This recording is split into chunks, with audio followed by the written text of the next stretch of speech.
Assalamualaikum warahmatullahi wabarakatuh. Perkenalkan, nama saya Alistasia dari kelas manajemen C22. Video ini dibuat untuk memenuhi evaluasi tengah semester mata kuliah Pendidikan Agama Islam. Pembahasan kali ini saya akan membahas beberapa bahasa. Yang pertama yaitu ada ma'rifatullah. Nah, manfaat apa sih yang didapat dari kita mempelajari ma'rifatullah? Orang yang mempelajari ma'rifatullah itu sendiri akan menjadi insan yang beriman dan bertakwa sebagai balasan atas keimanan dan ketakwaan mereka kepada Allah Subhanahu wa Ta'ala. Allah Subhanahu wa Ta'ala menjanjikan kebaikan-kebaikan bagi mereka. Untuk selanjutnya ada ciri-ciri dari ma'rifatullah itu sendiri. Yang pertama ada asma atau nama Allah Subhanahu wa Ta'ala. Yang kedua sifat Allah Subhanahu wa Ta'ala. Yang ketiga af'al atau perbuatan Allah Subhanahu wa Ta'ala yang terlihat dalam ciptaan dan tersebar dalam kehidupan alam ini. Nah, kemudian dengan bekal 3 pengetahuan itu, ia menunjukkan bahwa ia mempunyai sikap sidik atau benar dalam bermuamalah, bekerja dengan Allah Subhanahu wa Ta'ala. Dia ikhlas dalam niatan dan tujuan hidup, yakni hanya karena Allah Subhanahu wa Ta'ala. Nah, pembersihan dirinya dari akhlak-akhlak tercela dan kotoran-kotoran jiwa yang membuatnya bertentangan dengan kehendak Allah Subhanahu wa Ta'ala. Selanjutnya dia akan sabar atau menerima pemberlakuan hukum atau aturan yang sudah Allah tetapkan atas dirinya. Ini ada cara untuk mengenal Allah Subhanahu wa Ta'ala. Ada 2 cara. Yang pertama, dengan jalan yang dilalui bukan atas petunjuk Islam, al-hawas panca indera dan akal pemikiran, karena tidak diikuti dengan keimanan terhadap hasil pencariannya itu, maka akan timbul prasangka dan keraguan-raguan atau al-irtiyab, dan pada akhirnya membuat mereka menjadi kafir. Nah, yang kedua yaitu jalan yang benar, jalan yang dilalui berdasarkan petunjuk Islam, jalan mengenal Allah. Telah Allah tunjukkan melalui pedoman kita yaitu Al-Quran dan juga hadis. Selanjutnya yaitu at-thariq ila ma'rifatullah. At-thariq ila ma'rifatullah itu jalan menuju pengetahuan Allah. Ma'rifat tentang hakikat Allah mencakup pemahaman bahwa Allah adalah wujud, esa, tunggal, maha kuasa, maha agung berdiri sendiri, dan tidak ada makhluk yang menyerupainya. Jalan menuju pengenalan terhadap Allah Subhanahu wa Ta'ala yaitu dengan melalui ayatnya, ayat qauliyah. Nah, pada surat qauliyah ini, ma'rifatullah qauliyah dijelaskan melalui ayat-ayat yang terdapat dalam Al-Quran. Selanjutnya, melalui ayatnya, yaitu ayat kauniyah. Pada surah kauniyah, ma'rifatullah kauniyah dijelaskan melalui ayat-ayat yang menggambarkan kebesaran Allah Subhanahu wa Ta'ala dalam menciptakan alam semesta. Ada 2 metode, yaitu metode Islam dan metode selain Islam. Nah, metode Islam itu sendiri meliputi akal dan nakal. Pemahaman tentang Allah dalam Islam diperoleh dari 2 sumber utama, Al-Quran dan hadis. Selanjutnya yaitu membenarkan peringatan dan tanda-tanda Allah yang terdapat dalam alam semesta, ayat-ayat kauniyah, dan dalam ayat-ayat qauliyah. Dengan menggunakan akal untuk merenung dan memahami tanda-tanda Allah Subhanahu wa Ta'ala, serta wahyu untuk mendapatkan petunjuk langsung darinya, seseorang dapat mendekati pemahaman yang lebih dalam tentang Allah dan hubungannya yang merupakan inti dari ma'rifatullah. Selanjutnya, menghasilkan iman, pendekatan terhadap Allah dengan menggunakan metode Islam yang mencakup penggabungan akal, nakal, serta pemahaman tentang Allah melalui konsep ma'rifatullah mampu menghasilkan dan memperkuat iman Selanjutnya yaitu metode selain Islam. Nah, metode selain Islam itu yang pertama dugaan dan hawa nafsu. Dalam pendekatan non-Islam, kebenaran tentang Allah cenderung diungkapkan melalui dugaan, keyakinan tanpa dasar kuat, atau berdasarkan nafsu dan preferensi individu yang mungkin tidak selalu mencerminkan pemahaman yang benar. Selanjutnya yaitu ragu-ragu. Dari dugaan dan dorongan hawa nafsu inilah seringkali timbul keraguan dan ketidakpastian dalam hati seseorang. Nah, dalam konteks ini, keraguan dan ketidakpastian timbul karena dorongan hawa nafsu dan tindakan yang tidak sesuai dengan ajaran agama. Orang-orang yang mengikuti jalan ini seringkali berada dalam kesalahan dan ketidakadilan. Oleh karena itu, dalam Islam penting untuk mendekati keraguan dengan pemahaman yang kuat, ilmu pengetahuan, dan rasa percaya yang kokoh.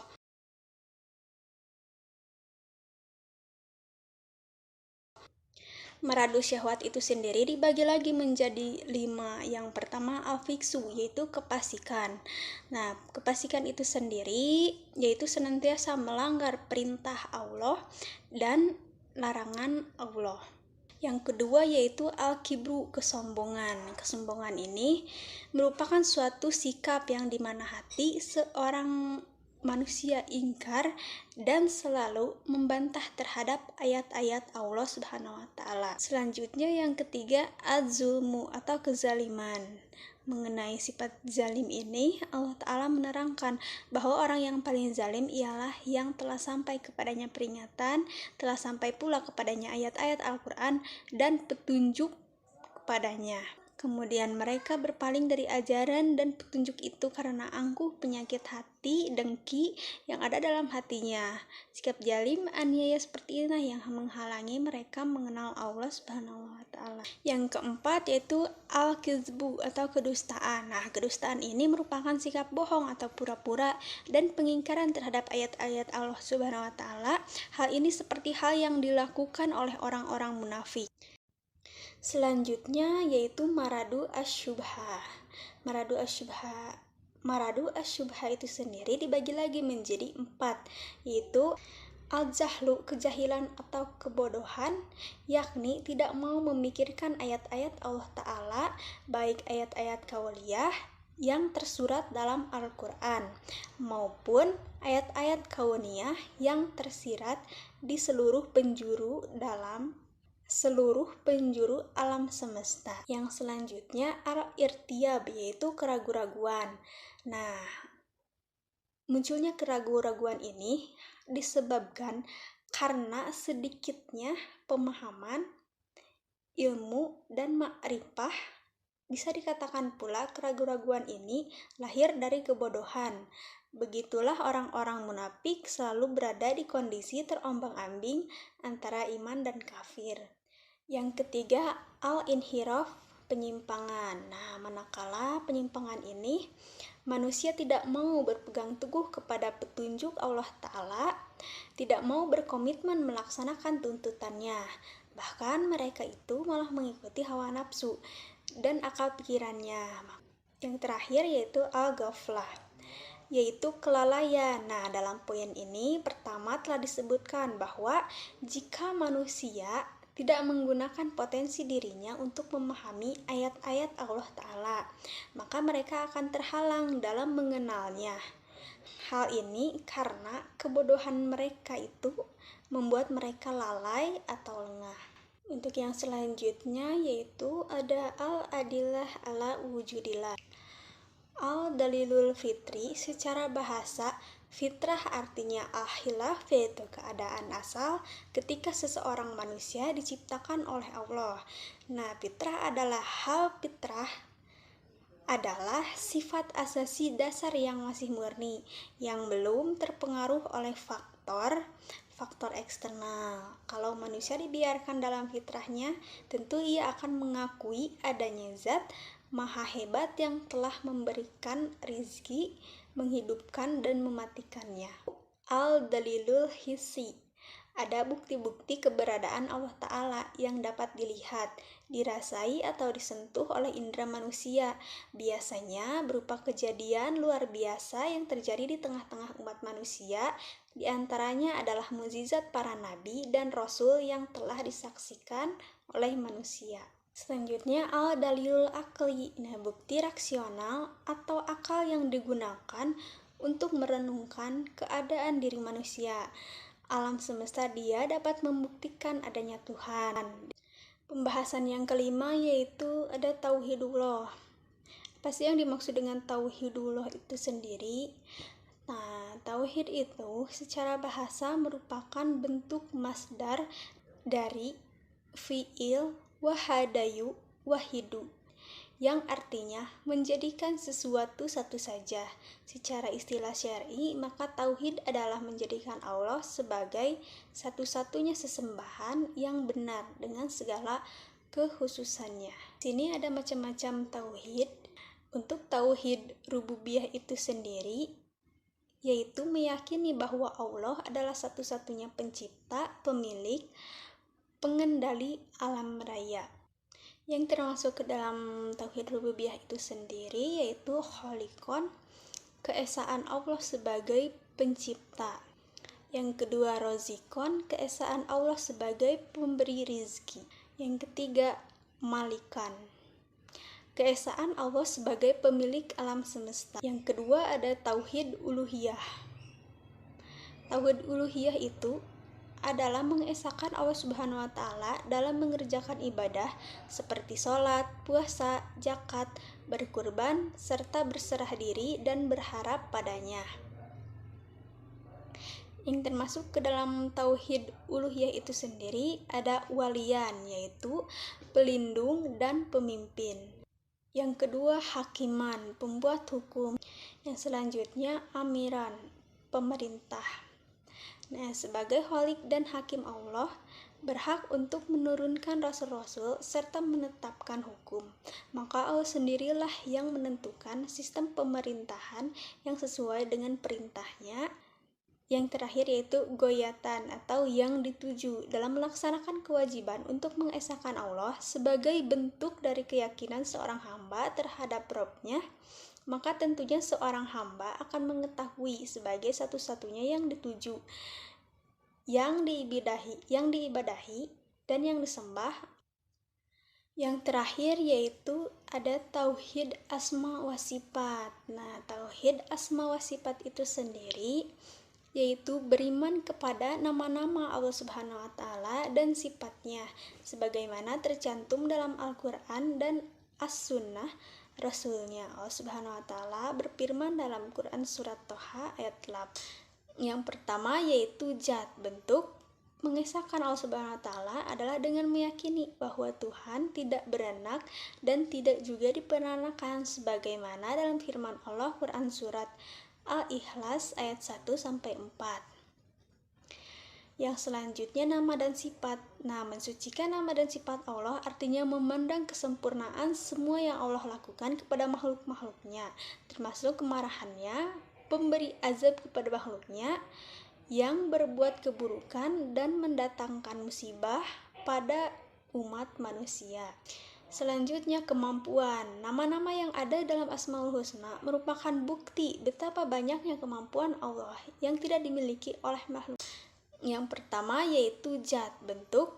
Mengesahkan Allah Subhanahu wa Ta'ala adalah dengan meyakini bahwa Tuhan tidak beranak dan tidak juga diperanakan sebagaimana dalam firman Allah Quran surat Al-Ikhlas ayat 1-4. Yang selanjutnya nama dan sifat. Nah, mensucikan nama dan sifat Allah artinya memandang kesempurnaan semua yang Allah lakukan kepada makhluk-makhluknya, termasuk kemarahannya, pemberi azab kepada makhluknya, yang berbuat keburukan dan mendatangkan musibah pada umat manusia. Selanjutnya kemampuan. Nama-nama yang ada dalam Asmaul Husna merupakan bukti betapa banyaknya kemampuan Allah yang tidak dimiliki oleh makhluknya. Nah, yang keempat itu sucikan Allah. Tanda seorang sudah beriman kepada Allah Subhanahu wa Ta'ala lewat tauhid asma wa sifat ini adalah dengan mensucikan Allah dari segala nama dan sifat tidak layak baginya. Pembahasan yang selanjutnya yaitu al-hayah fi zilali tauhid. Hidup manusia ini bergantung kepada yang terjadi atau yang menjadi naungan jika naungannya seperti misalnya liberalisme serba bebas. Kelak di akhirat semua naungan ini tidak ada apa-apanya. Bahkan di dunia pun tidak membuat hati manusia berbahagia. Mungkin saja berlimpah segala hal yang berbau duniawi. Akan tetapi tidak mendapatkan kebahagiaan yang sejati. Adapun arti dari hidup di bawah naungan tauhid adalah nikmat. Tidak ada yang mengetahuinya kecuali yang merasakannya. Nah, Allah sendiri mempunyai zat esensi, yaitu zat yang maha sempurna. Untuk selanjutnya itu terangkum dalam kalimat la ilaha illallah, yaitu Allah sebagai kecintaan. Nah, menjalankan sunnah diartikan sebagai bukti kecintaan itu sendiri kepada Allah Subhanahu wa Ta'ala. Taat kepada Rasul dengan menjalankan seluruh sunnahnya merupakan bukti ketaatan kepada Allah Subhanahu wa Ta'ala. Artinya, bukti kepatuhan seseorang muslim kepada Allah Subhanahu wa Ta'ala adalah dengan patuh menjalankan sunnah-sunnah Rasulnya. Yang kedua, Rob yang dimaksud. Rob adalah raja, penguasa, pemilik. Yang dalam konteks ini, Islam merujuk kepada Allah Subhanahu wa Ta'ala. Di dalam Al-Quran, Rob merupakan nama yang umum untuk Tuhan yang satu-satunya disembah. Yang selanjutnya, raja yang ditaati. Raja yang dimaksud di sini adalah Allah Subhanahu wa Ta'ala, taat dan patuh kepada Allah Subhanahu wa Ta'ala.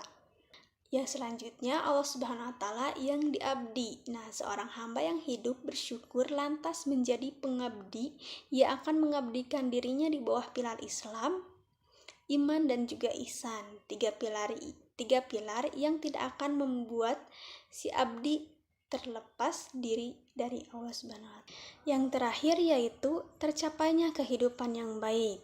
Untuk memiliki kehidupan yang baik, kita harus bersikap seimbang, baik di dunia maupun di akhirat. Yang terakhir yaitu ada makna la ilaha illallah. La ilaha illallah itu sendiri terdapat 4 kata, yaitu yang pertama kata la, berarti menafikan, yaitu meniadakan semua jenis sesembahan. Yang kedua, kata ilah, berarti sesuatu yang disembah. Yang ketiga, ilah, berarti pengecualian. Dan yang keempat, Allah, maksudnya bahwa Allah adalah ilah atau sesembahan yang benar. Jadi apa sih tauhid itu?